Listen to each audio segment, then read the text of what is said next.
Hello, this is Hunter McDermott with Anyone Can Play Guitar with Lesson 3 of 12-Bar Blues Basics for the guitar.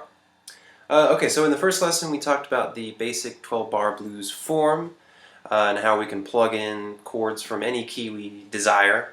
And then the second lesson we talked about getting a little bit more bluesy with it and replacing the chords with a shuffle pattern. So you're still basically playing the chords, you're just playing them in a little bit more bluesy common way that we hear other people do it.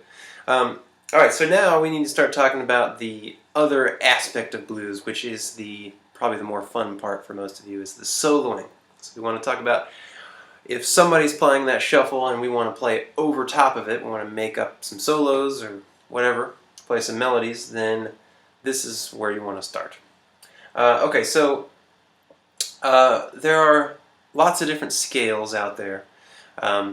And we're not going to talk about all of them. We're going to start with the Pentatonic Scale, which is extremely common. It's very, very widely used in all kinds of music, but especially in blues and rock. Okay, so without getting too deep into it, this might be something good for another lesson theory-wise between major and minor. But what we want to look at is this this minor pentatonic pattern over here. So you'll hear people say major pentatonic and minor pentatonic, and just like our major scales and minor scales, they're actually the same thing. But don't worry about that too much. Just take a look at what we've got here. So I've got 6 strings. This is sort of similar to tablature, but it's more like a diagram, like a picture of the guitar than tablature is. We've got our 6 lines going horizontal, or vertically rather, going up and down here. And then horizontally we have our frets. So this will be the 5th fret as I marked it off, and then this will be 6, 7, and 8. So to play in the key of A, we want to give this nice bluesy sound. We're actually not going to play a major pentatonic, we're going to play a minor pentatonic. And that's one of the unique things about the blues, is it's this kind of mixture of these sort of major, happier sounding chords with sort of a more sadder, darker sounding scale going over top of it, and that mixture, I think, is sort of is where the blues comes from. It's that combination of those two sort of disparate elements. So again, don't worry too much about what major, minor, what I was talking about a second ago. Just worry about if I'm playing in an A blues, I'm playing A major chord from an A major scale, but the scale that I want to play over it, individual notes, is going to be a minor pentatonic scale. Got that? Alright, so here we go. Well, the way we're going to read this here is we're going to start with the lowest note, the deepest pitch. So over here I've got the 6th string. This is the 6th string, so it's like I'm holding my guitar up, and you can see that my 6th string will be over on this side, and then my 1st string will be over on this side. So it should be a picture of the chord like that. So the lowest note is the 5th fret of the 5th string, which, if you watched my music theory lessons, you would know is an A note. Makes sense. So the scale starts with A, and it's an A minor pentatonic scale, and we're playing over an A major blues.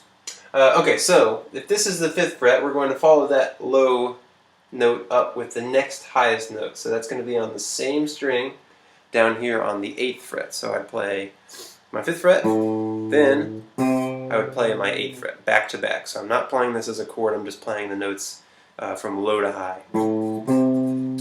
Alright, then once I run out of notes on that string, I'll go to the next string, lowest note. So that would be up here. So now I'm back to the 5th fret, but I'm on the 5th string instead. So I'd be there. So now I have this. And then I go up from there to the 7th fret. Now I have this. And if I continue that, it would sound like this. And then of course I can descend as well. That's what we want to be able to do. Go all the way up and come all the way back down with it. And that's a decently easy arrangement of notes to memorize, I would say. You're always going from the 5th fret to either the 8th or the 7th fret. You're just going from low to high, pitch-wise. Okay.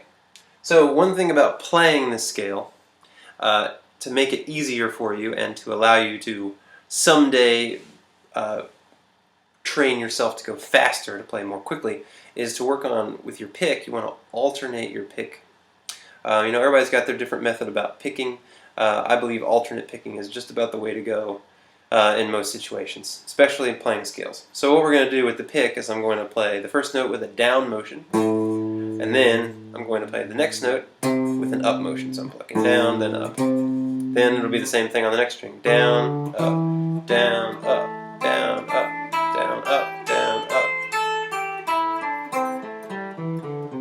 So what it does is allows my hand to get in this constant down-up alternating motion, and so I'm not wasting any energy by plucking down and then moving back up to pluck down again. I'm taking advantage of the up movement that we're already making. So that allows my picking hand to just constantly alternate like that. Okay, so I've got a little play-along track here. I'm gonna get that started, and that is just a simple 12-bar blues in A.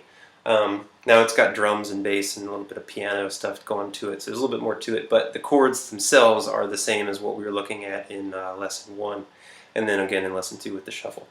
And then I'm just going to play over it using the scale. So the first time or two I'm going to play the scale, just going to go all the way up and all the way back down, and you're going to hear how every single note I hit is going to sound pretty good. Like, it's not going to sound like a sour note. It may not be the best note choice in that instance, but it's not going to sound bad. It's just going to sound like it fits. And that's the beauty of learning how to pair scales and chords. If you know what scale goes with what set of chords, then you can play pretty much any note you want. And that's where improvisation comes in. You're allowed, once you know what notes you can hit them in whatever order and amount that you wish to get the desired sound that you're looking for. Okay, so I'll probably start with just going up and down the scale a few times just so you can see how it works. And then I might just improvise just a little bit using only the notes from that scale, so I won't do anything outside of that scale. Try to keep it real simple. But you'll hear, hopefully, how bluesy it'll sound, and it should be getting close to what you want to hear. All right, here we go.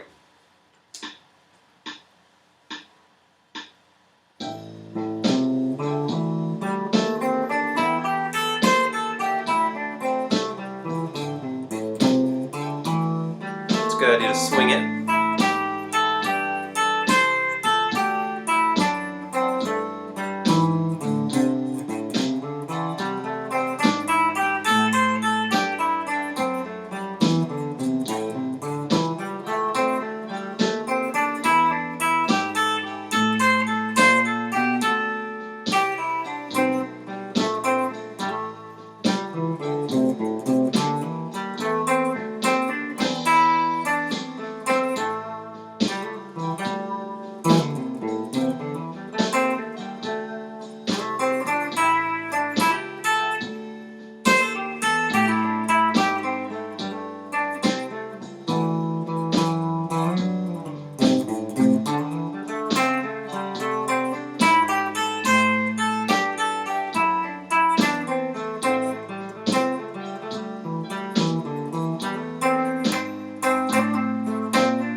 Anyway, something like that. I'm not the best blues soloer in the world, but the idea is that by just playing the notes in that scale over a shuffle in the key of A, playing the A minor pentatonic scale, I can kind of do no wrong. As long as I hit notes that fit into that pattern, just about everything's going to sound good.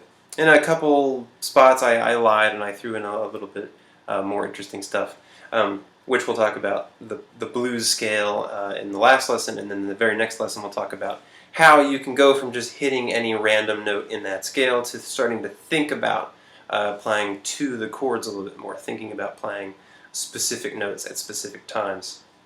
So we'll look at that next.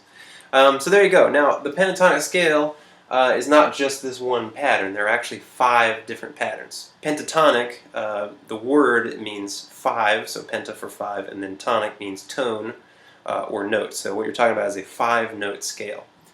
So we play 5 notes, And then this note here would be the same as that note. We play the same 5 notes again. So they map across the guitar neck, but it's really only 5 different notes, just repeated over and over again. What I'll try to do pretty soon is a link to a handout that's going to have all 5 of these patterns on it. And we'll look at how we can piece those together. They all overlap each other. But for now, this is keeping it simple. All you got to do, play those A chords, play this A scale over it, and have a great time. You can find all kinds of play-along tracks online and different keys and stuff. In fact, if you go to anyonecanplayguitar.org and click on Play Along Tracks, right at the top there should be an A blues, which is just me recording 3 or 4 minutes of doing that basic thing. I've got drums and bass and some. You can solo over it or you can play your shuffle over it. It works either way. Okay, so there you go. If you have any questions or comments, please leave them for me. Please subscribe if you're digging the videos, and stay tuned for lesson 4. All right, thanks a lot.